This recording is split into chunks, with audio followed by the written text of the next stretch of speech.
As the Berlin airlift was coming to an end in September 1949, a new panic spread. The Soviet Union had tested an atomic bomb. The United States was no longer the only country with the mightiest weapon ever created. The arms race had begun.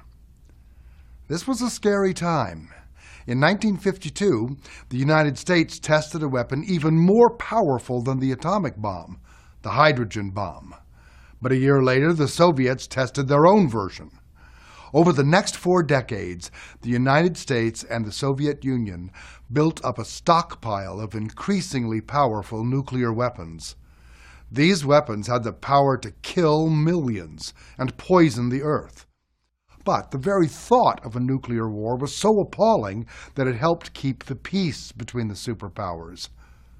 Despite this uneasy peace, the growing stockpile of nuclear weapons added a terrifying dimension to the Cold War. The arms race accelerated under President Eisenhower, who reversed the military policy of his predecessor, President Truman. Eisenhower opposed spending billions of dollars on conventional forces. Instead, he expanded the country's arsenal of nuclear weapons.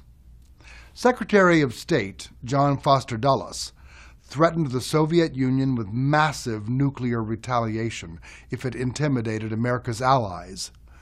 Dulles believed that the only way to stop Soviet aggression was to take the Soviets to the brink of war. This approach became known as brinkmanship. Then, in the midst of the arms race, came more terrifying news. In October 1957, the Soviet Union launched a steel satellite into orbit around the Earth. This satellite, Sputnik 1, marked the beginning of the space race between the superpowers. Once again, panic spread. If the Soviets could launch a satellite, soon they might have the technology to fire missiles into American cities. What could we do to prevent this? Well, we quickly found a solution. Now, in those days, Congress could move fast. It immediately approved a program to produce more scientists and teachers of science. It also created the National Aeronautics and Space Administration, NASA, to coordinate the space-related efforts of American scientists and the military. The space race and the arms race intensified Cold War tensions. But on the brighter side, space technology improved our quality of life.